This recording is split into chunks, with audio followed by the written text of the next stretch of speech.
تو تھوڑا سا کال کو روکیں، ایک بہت ہی اہم بات مجھے کرنی ہے کہ مدینہ منورہ میں جبل احد کے بالکل سامنے کے علاقہ ہے جو جعفر طیار رضی اللہ تعالیٰ عنہ سے منسوب ہے. یہاں پر قبلہ اشکار بھائی خاتون ہیں جن کو میں ماں کہتا ہوں، اور میری والدہ محترمہ نے ان کے بارے میں یہ کہا، ان سے ملاقات بھی ہوئی تو کہا کہ جس طرح تم مجھے ماں کہتے ہو اس طرح یہ بھی تمہاری ماں ہے. اور میں یہ بھی بتاؤں کہ زیادہ تفصیل نہیں بتاؤں گا، کیوں ٹی وی کے آغاز کرنے میں ان کا بڑا موٹیویشنل کردار ہے، اور حاجی عبدالرؤف صاحب بھی ان کو بہن کہتے ہیں. بہت ہی نیک عابدہ زاہدہ خاتون ہے اور بڑی محبت والی ہے، اور اتنی عاشق رسول ہیں اشکار بھائی کہ میں آپ کو بتا نہیں سکتا، اتنی عاشق رسول ہیں. انہوں نے مجھے بتایا کہ بچپن سے میری ایک تمنا تھی کہ مدینہ منورہ میں رہوں، تو آج وہیں پر تشریف فرما ہے. تو انہوں نے مجھے بتایا کہ یہ خواب انہوں نے دیکھا ہے، اور خواب یہ دیکھا کہ ان کے گھر کی چھت پر اگر آپ چڑھیں گے نا تو جبل احد آپ کو سامنے نظر آئے گا. کہا کہ ایک مخلوق ہے جنہوں نے سفید لباس پہنا ہوا ہے، کہتی ہیں کہ میں چھت پر گئی ہوں تو اس مخلوق نے کہا کہ اقرئی یا اقرئی، یہ الفاظ عربی کے کہ تو پڑھ. تو کہتی کیا پڑھوں؟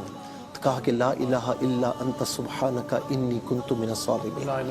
دو چیزیں بتائیں کہ اقرئی اور بلغ، کہ اس کو پڑھو اور آگے بھی بتاؤ. کہتی ہیں کہ چونکہ میں نے یہ پورا منظر بڑا یعنی واضح دیکھا ہے اور مجھے یہ حکم ہوا ہے کہ میں اسے آگے پہنچاؤں، تو کہا کہ میں تمہیں بتا رہی ہوں کہ اس وقت زہر کرونا وائرس ہے مدینہ منورہ میں بھی، مکہ مکرمہ میں بھی، پورے عالم دنیا میں اس وقت انسان پریشانی کے عالم میں ہے اور یہ رکنے کا نام نہیں لے رہا.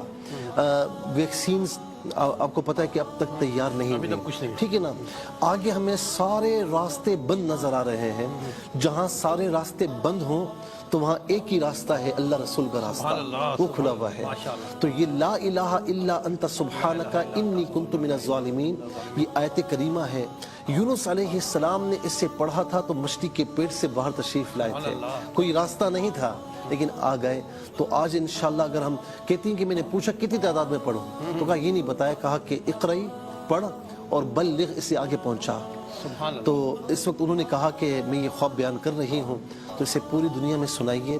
تو جہاں جہاں لوگ ہمیں سن رہے ہیں تو لا الہ الا انت سبحانک انی کنت من الظالمین یہ کثرت سے پڑھیں. اس کا مطلب یہ ہے لا الہ الا انت، کوئی الہ نہیں مگر تو ہے. لا الہ الا انت سبحانکا، تجھے پاکی ہے، انی کنت من الظالمین، میں ظلم کرنے والوں میں سے ہوں.